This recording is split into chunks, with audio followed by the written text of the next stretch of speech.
रूस और यूक्रेन के बीच युद्ध लगातार चल रहा है, ये थमने का नाम नहीं ले रहा।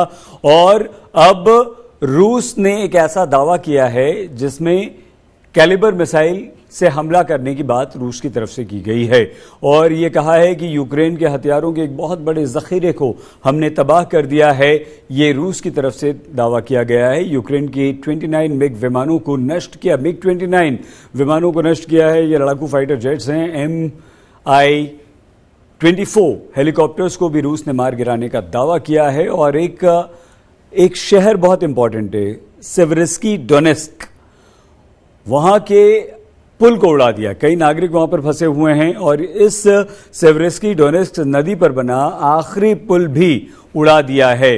अब वहां पर जो लोगों की ज़रूरत की चीज़ें हैं उनकी आपूर्ति करना, यानी कि वो पहुंचाना असंभव हो रहा है। यूक्रेन ने अपनी रक्षा के लिए एक बार फिर से पश्चिमी देशों से मदद मांगी है और कीव के पास सामूहिक कब्रें एक बार फिर से मिली हैं। और ये जो कब्रों की खबरें जब भी आती हैं, तस्वीरें आती हैं, वीडियोज़ आते हैं, तो वो डरा देते हैं। एक ही कब्र से 7 शव निकले हैं और प्रशासन का दावा है कि सभी लाशें कीव के लोगों की है। ये बहुत ज़्यादा डराने वाली बात है।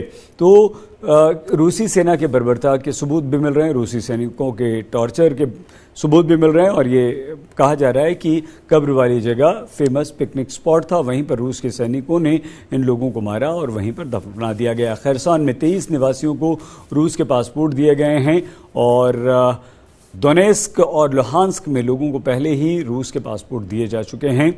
मतलब ये हुआ कि इन जगहों पर मई में पुतिन ने यह आदेश साइन किया था और जिसमें कहा था कि ये इलाके हमारे कब्जे में, वहां आप रूस का पासपोर्ट ले सकते हैं। तो सीधे राजेश पवार हमारे संवाददाता के पास आपको लिए चलते हैं कीव। और राजेश, आज की स्थिति क्या है, अभी तक का अपडेट रूस यूक्रेन युद्ध का राजेश क्या है? देखिए सईद, आज का जो सबसे बड़ा अपडेट है वो ये है कि सेवेरोडोनेत्स्क, जिस शहर का आपने जिक्र किया, उसके 3 पुल थे नदी के ऊपर जहां से रसद या किसी तरह की सप्लाई पहुंचाई जा सकती थी यूक्रेनियन सैनिकों को जो वहां लड़ रहे हैं, और किसी तरह की ह्यूमैनिटेरियन एड जो वहां सिविलियंस फंसे हुए हैं उन्हें पहुंचाई जा सकती थी। वो तीसरा और आखिरी पुल कल रूसी फौज ने उड़ा दिया है।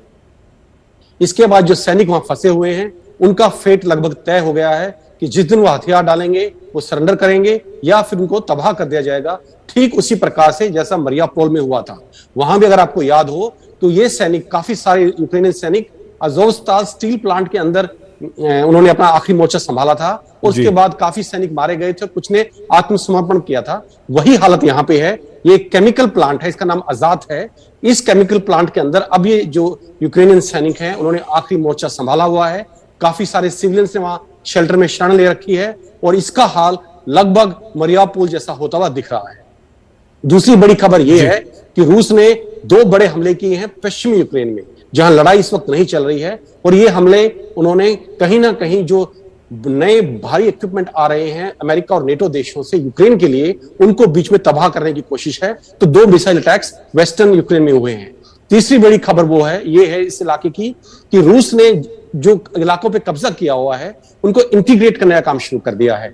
4 रीजन्स को अभी रूसी जो शैक्षणिक संस्थाएं हैं उन्होंने उसको रूस का हिस्सा बताना शुरू कर दिया है। Luhansk region, Donetsk region, Kherson region और जपोरिजिया रीजन, इन चारों को रूस का हिस्सा बताना शुरू कर दिया है। तो कहीं ना कहीं ये रूस की मंशा दर्शाता है।